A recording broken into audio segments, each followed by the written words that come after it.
Joining us now, Democratic Congresswoman Becca Balint of Vermont. Congresswoman Balint, thank you very much for coming to the weekend. Give us your initial thoughts on the action that took place in the early morning hours in Caracas today. Good morning, Jonathan. Look, I'm angry on behalf of Americans, on behalf of Congress, and most importantly, on behalf of our service members who were put in harm's way. And this was not necessary. This was not legal. And we saw this coming.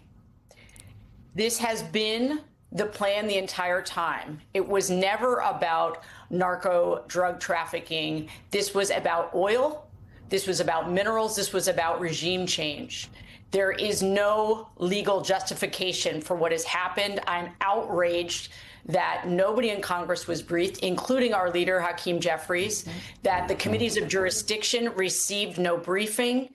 And this is dangerous, not just because of what this will mean for Venezuela in the region. It matters for our moral standing in the world. What does this mean for Taiwan, that we believe that we can go in and do regime change, that we can arrest a leader and kidnap them essentially and drag them to the United States? What does that mean for Ukraine?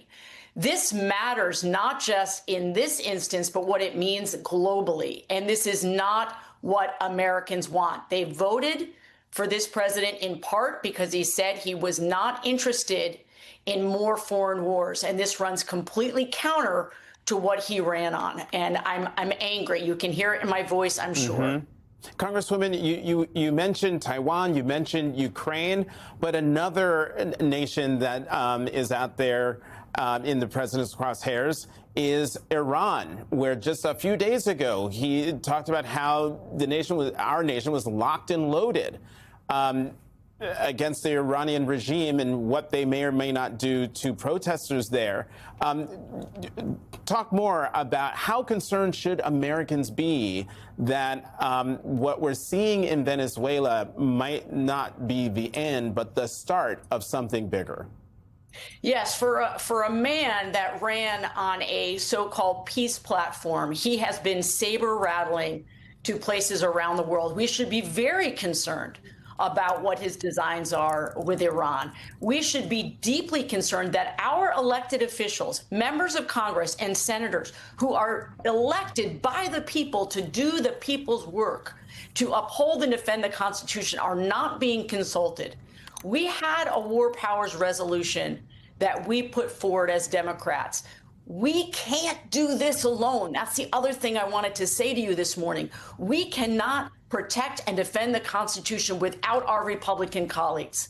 And it is just astonishing the amount of power my Republican colleagues have given away to this president, who is not at all doing what he said he would do on behalf of the American people. And it is deeply, deeply troubling.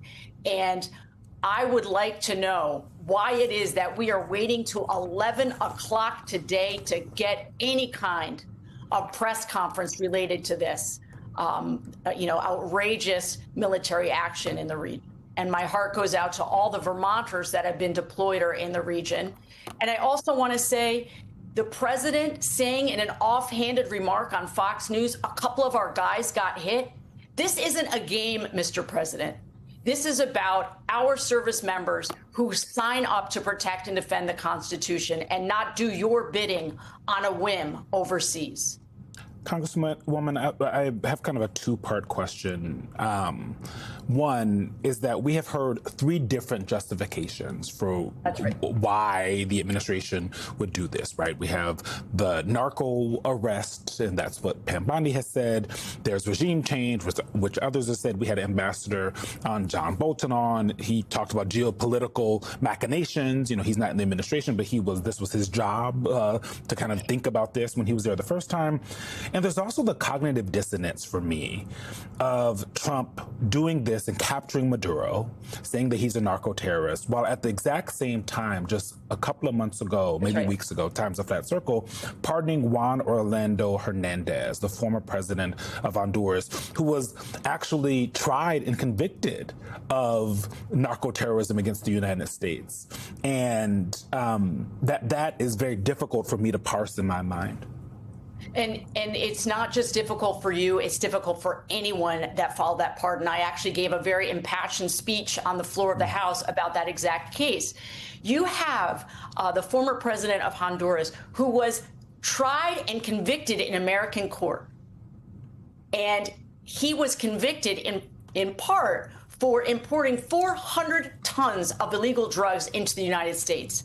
And this president, President Trump, who claims that we are fighting narco-terrorists, pardoned him, gave him a full and complete unconditional pardon. So no, it isn't about narco-terrorists. It isn't about trying to make Americans safe from illegal drugs coming to our border. And, you know, Susie Wiles, the chief of staff to the president, sort of gave up the game in the Atlantic interview when she said, we're going to keep blowing up boats until we bring Maduro, you know, to his knees. This was never, ever about keeping Americans safe. And, you know, I think in the weeks and months to come, we will see the financial implications of this. So much of what this president does is about wealth and power and money and lining his pockets. We have so many examples of this. And this president has no consistent plan for how we relate to the international world. Congresswoman, you brought up the chief of staff at the White House. She also told Vanity Fair in that article that a land strike in Venezuela would require congressional authorization. That's from the chief of staff herself, Congresswoman Becca Balint. Thank you so much for joining us this morning.